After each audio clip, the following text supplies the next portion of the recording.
Kemudian ketika penggunaan terjemah, banyak di kampus-kampus setelah sholat fardu atau sholat maktubah, mereka mengkaji terjemah dan dijadikan sebagai sumber hukum. Mereka bukan sebagiannya bukan yang pernah mondok, yang pernah ngaji. Sehingga menurut saya mendesak sekali kalau ayat yang begitu jelas, maknanya jelas, pemahamannya jelas, tapi faktanya ayat itu mansukh. Itu mohon diberi penjelasan karena takutnya mereka benar-benar nggak ngerti bahwa itu mansukh sehingga dianggap ayat muhkamah.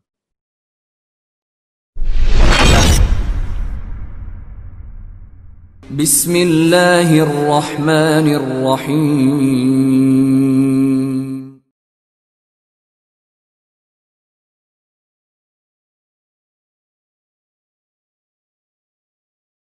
Assalamualaikum warahmatullahi wabarakatuh. Waalaikumsalam warahmatullahi wabarakatuh. Bismillahirrahmanirrahim. Rabbi shrah li sadri wa yassir li amri wa hlul 'uqdatam min lisani. Wa shalli wa sallim ala habibika Mustafa Muhammad wa ala alihi washabbihi wa barik wasallim. Asma ba'du.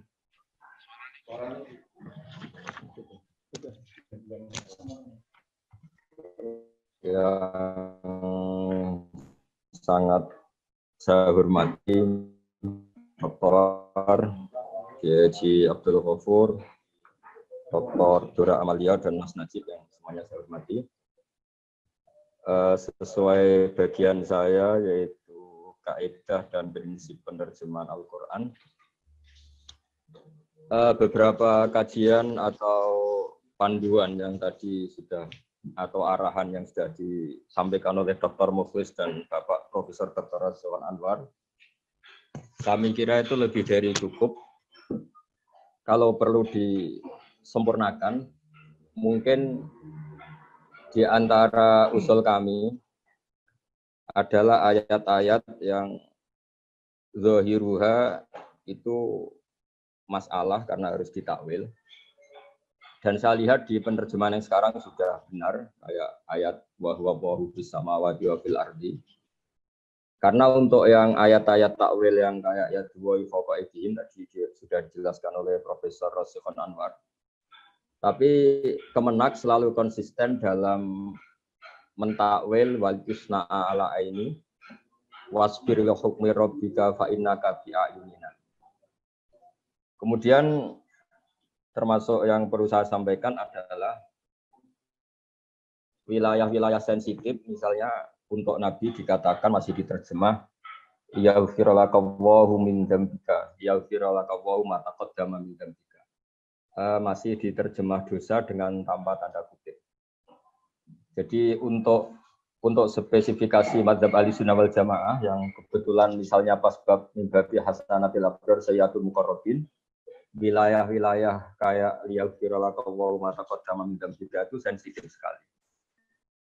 Meskipun masih ada perdebatan istilah itu, tapi kalau masih mungkin, karena kebetulan kalau kajian itu pas spesifik, biasanya sorotannya lebih tajam atau lebih detail. Sehingga kalau boleh usul, kata-kata min dzambika untuk para nabi dan orang-orang pilihannya Allah, mohon dipertimbangkan lagi apa dengan cara dikasih tanda kutip, apa memang dialihkan bahasanya. Begitu juga masalah akidah Ahlussunnah yang meyakini khusus Rasulullah Muhammad SAW bisa melihat Allah di dunia. Dan selalu dalil-dalil yang dipaparkan di kitab-kitab adalah maka dzabal fuadu maro'a. Meskipun masyhur sekali di hadis-hadis sahih bahwa yang dimaksud di ayat itu adalah Jibril, terutama Sayyidah Aisyah, sampai ngendikan siapa yang meyakini bahwa anna Muhammadan ra'a rabbahu faqad a'zama 'ala Allahi biryah, di riwayat Sahih Muslim.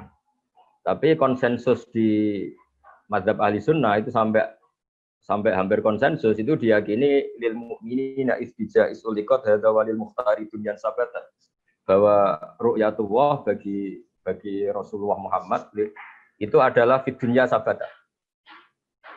Jadi saya hanya, karena saya sudah baca kemarin naskah itu saya diberi Gus Zofur dan terus dapat kiriman juga. Saya juga punya versi Kemenak yang zaman 71, warisan dari bapak saya, dan itu selalu saya baca sampai sekarang. Jadi kita yang menekuni ulumul Quran, saya mohon pihak pentasai atau pihak lajnah membayangkan semua kiai di Indonesia itu bacanya tafsir Jalalain. Saya tentu juga baca Jalalain. Misalnya tentang kisah Nabi Sulaiman. Di sini jelas di penerjemahan Kemenak mengikuti kaul atau madhab atau pendapat yang mengatakan Sulaiman tidak pernah menyembelih kuda-kuda piaraannya. Jadi fotofi komas sampisuki wala anak lebih ke ngecek kesehatannya. Sementara perasaannya kiai Jawa karena lewat tafsir Jalalain, Nabi Sulaiman merasa dosa karena sibuk ngurusi kuda sampai lupa sholat asar. Meskipun bisa diperdebatkan karena sholat asar misalnya min khosa isi hadil ummah, bagaimana mungkin Nabi Sulaiman qadha asar dan sebagainya dan sebagainya. Kemudian di beberapa tafsir pilihan kiai-kiai juga walaqad fatanna Sulaiman wa alqaina ala kursihi jasadan summa anab, rata-rata ya seperti cerita-cerita di kalangan kiai, mungkin kalau para akademisi sekarang bilang itu Israiliyat.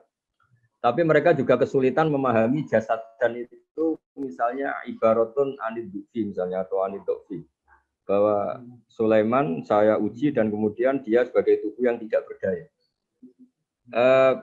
Pemindahan makna jasad dan menjadi tidak berdaya itu juga nggak meyakinkan karena kita juga susah cari padanan-padanan itu baik secara majas maupun secara apalah. Jadi ini yang saya sampaikan. Kemudian ketika penggunaan terjemah banyak di kampus-kampus setelah sholat fardu atau sholat maktubah mereka mengkaji terjemah dan dijadikan sebagai sumber hukum. Mereka bukan sebagiannya bukan yang pernah mondok, yang pernah ngaji. Sehingga menurut saya mendesak sekali kalau ayat yang begitu jelas, maknanya jelas, pemahamannya jelas.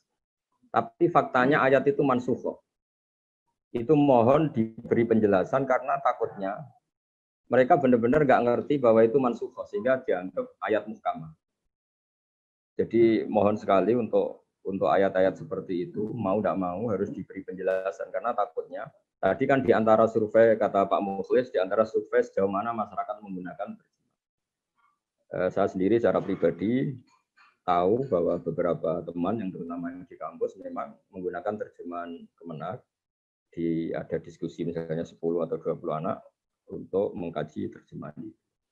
Dan karena mereka nggak punya latar belakang mondok dan kadang ya memang bila syekhin ya, atau bila mursidin atau bila apalah itu bahayanya nanti kalau ada ayat-ayat mansukhoh kemudian mereka megangin itu padahal hakikatnya mansukh.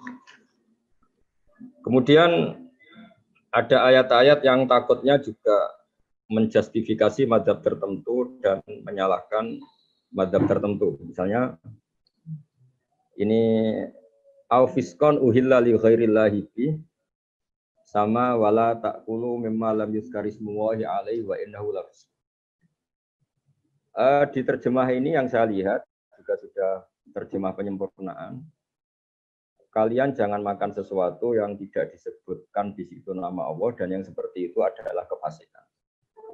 Tentu terjemahan itu mendukung bagi mereka yang mengatakan membaca bismillah itu syarat sahnya penyembelihan. Sementara dalam madzhab populer Syafi'iyah yang dianut masyarakat Indonesia, baca bismillah itu tidak sunnah. Sehingga ayat yang benar, maksud saya penerjemahan yang benar mengikuti yang ayat au fiskon uhilla li ghairillahi. Jadi maksud fisku di situ adalah penyembelihan yang menyebut nama selain Allah. Sehingga di kitab Mughni Labib dalam bab Wawu Haliyah, di antara contohnya adalah ketika Mughni Labib membela madzhab Syafi'i, wa innahu lafiskun artinya wala taqulu mimma lam yuzkarismullahi alaihi, kalian jangan makan sesuatu yang tidak disebut nama Allah, wa innahu lafiskun wa innahu sertane atau hale. Jadi artinya sudah tidak menyebut nama Allah malah menyebut nama yang lain. Jadi wa innahu bukan rujuknya ke tidak menyebut nama Allah enggak, tapi matbuh itu dalam keadaan disebut nama lain. Karena fiskun di situ bukan khurujun anit ta'ah, keluar dari ta'at, tapi fiskun di ayat itu khusus mubayyan dijelaskan di ayat au fiskun uhilla li ghairillah. Sehingga itu saya lihat di halaman 200 dan 195 halamannya. Mohon itu dipertimbangkan. Takut saya karena beberapa anak hanya baca terjemah, kemudian nyalah-nyalain atau menganggap benar-benar nggak sah penyembelian yang nggak baca bismillah. Sementara mayoritas ulama mengatakan atas niat itu hanya sunat, tidak sampai menjadi syarat sahnya penyembelian atau syarat halalnya penyembelian. Kemudian lafat-lafat yang majas atau khilaful haqiqat itu juga kurang konsisten. Misalnya wal mauta yaqatuhumullah itu diberi catatan kaki. Tapi untuk sumum bukmun umyun tidak. Mau saya takutnya orang itu melihat itu secara fisik bahwa orang kafir itu sumum bukmun. Padahal kita tahu sumun artinya la yatakallamuna bil haq misalnya, bukmun artinya apa? Sumun misalnya la yasmaunal haq, bukmun artinya la yatakallamuna bil haq, umyun la yaronal haq dan seterusnya. Jadi mohon sekali kalau boleh saya usul, bayangkan beberapa pembaca itu benar-benar tidak pernah ngaji dan memang sarana mengkaji Al-Quran hanya lewat terjemah. Apalagi biasanya teman-teman yang sangat nasionalis hanya mempercayai yang versi Kemenak. Karena tadi, seperti yang dikatakan Pak Rosikhon, juga Pak Mukhlis, bahwa itu paling otoritatif. Dan saya setuju karena memang setahu saya itu yang terbaik lah, karena ditulis oleh tim, oleh banyak orang-orang yang ahli. Jadi yang saya pelajari lewat terjemahan Kemenak, memang saya punya lama dan mengkaji lama, terutama yang punya warisan dari Bapak itu yang versi 71 itu. Sampai sekarang juga masih saya pegang dan yang baru ini juga saya pelajari. Kemudian ada yang sedikit detail yang perlu saya apresiasi, bagus itu yang wal mutallaqatu yatarabbasna bi anfusina salah satu quru. Di situ masih diterjemah secara detail 3 kali masa suci atau masa haid. Itu bagus itu karena mencerminkan madzhab fikih memang diperketatkan apakah 3 kali masa suci atau masa haid. Nah, maksud saya karena saya diberi tugas bagian kaidah dan prinsip pentul Quran. Kalau kaidah tentu sudah ma'ruf ya semuanya, sudah ma'rufah semuanya. Beberapa yang sudah saya baca tadi, kayak menyebut kata dosa tadi itu solusinya gimana? Karena kalau pas kita mengkaji bahwa semua nabi harus maksum, nubuwah atau ba'da nubuwah, itu kata-kata itu sangat dihindari atau ditakwil. Itu beberapa catatan dari kami. Kemudian kalimat-kalimat yang di'tibari makana ini yang ramai sekali dulu dipakai dalil orang-orang liberal, yaitu ayat innal ladzina amanu wal ladzina hadu wan nasara wasobin dan seterusnya. Ayat-ayat ini sudah kadung wilayah sensitif karena pernah dipakai dalil orang liberal bahwa semua agama sama. Kemudian di terjemahan ini Kemenak bagus karena memberi penjelasan bahwa itu di era masing-masing. Jadi kalimat itu istilah Yahudi dan Nasoro di era masing-masing, asal mereka ngikuti nabinya secara benar maka baik. Nah ikhtiar-ikhtiar gitu tuh sangat saya apresiasi karena kebetulan memang pernah dipakai dalil yang nggak benar lah istilahnya, dimanfaatkan oleh orang-orang yang nggak benar pakai dalil semua agama.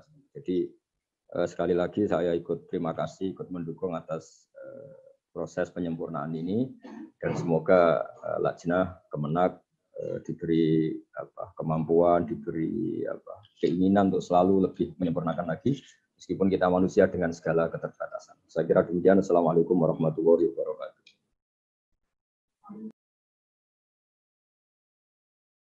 Subhanallah wa bihamdihi adada khalqihi wa ridha nafsihi wa zinata arsyihi adada kalimatihi. Subhanallah wa bihamdihi adada khalqihi wa ridha nafsihi wa zinata arsyihi adada kalimatihi. Subhanallah wa bihamdihi adada khalqihi wa ridha nafsihi wa zinata arsyihi adada kalimatihi.